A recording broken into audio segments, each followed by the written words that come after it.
Who wins the 2026 World Cup? 48 teams, 3 host nations, 1 trophy. The 2026 FIFA World Cup is officially the biggest football tournament in history. And right now, the whole world is asking the same question. Who's actually going to win it? Today, we're breaking down the top contenders, why they could go all the way, and the one dark horse you seriously shouldn't sleep on. Let's get into it. Number 1 on almost every expert's list right now is Spain. Spain are the current betting favourites, and honestly, it's hard to argue with that. Their Euro 2024 triumph showed a side that doesn't rely on superstars. They win through collective strength, technical brilliance, and a midfield that completely dictates the tempo of games. This Spanish team has gone through a major generational transition, replacing veterans with a new wave of energetic, hungry young talent under manager Luis de la Fuente.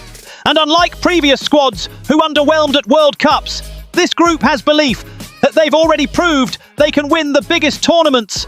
In the expanded 48-team format, squad depth is everything. And Spain are one of the few teams where the gap between the starting 11 and the bench is almost invisible. That's a massive advantage in a grueling schedule that runs all the way to July 19th. Spain are the team to beat. Full stop. Right on Spain's heels is France, the number 1 ranked team in the world and a side bidding to reach their 3rd consecutive World Cup final. Kylian Mbappé leads an attack that also features Ousmane Dembélé and Michael Olise, backed by a resilient and experienced defence. When this team clicks, they are frightening. France face Senegal, Iraq and Norway in the group stage. A very manageable path that should see them top their group and build serious momentum heading into the knockouts. The one question mark? Consistency. France have the talent to win every game, but they also have a habit of making things unnecessarily complicated. If Didier Deschamps can keep this squad focused and unified, they are absolutely capable of going all the way.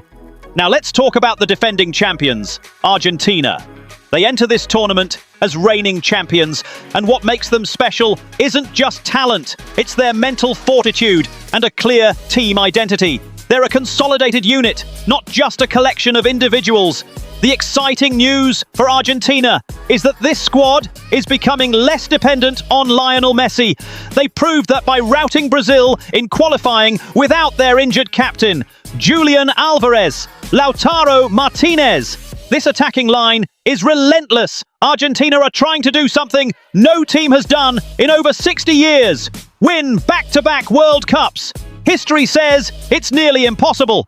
But then again, history said a lot of things before Messi came along. We can't ignore England. This generation of players has been building toward a moment like this for years. A squad full of Premier League and Champions League experience with genuine match winners in every position. The question, as always with England, is whether they can hold it together in the big moments. And then there's Brazil. They're considered clear favourites from South America. Despite a bumpy qualification campaign, Brazil always show up at World Cups, and the talent in that squad, pace, flair, creativity, is undeniable. They'll want to erase the memory of recent heartbreaks and remind the world why they're the most successful nation in this tournament's history. Now here's the team nobody's talking about enough, Portugal. Portugal have arguably the best midfield engine room in world football right now. Bruno Fernandes, Bernardo Silva, and the PSG duo of João Neves and Vitinha. Add Cristiano Ronaldo, who, love him or not, is captaining his country at a record 6th World Cup at the age of 41. And you have a squad that is dangerous, experienced, and motivated. The bookmakers have already taken notice, shortening Portugal's odds significantly in recent weeks. Smart money might already be moving their way.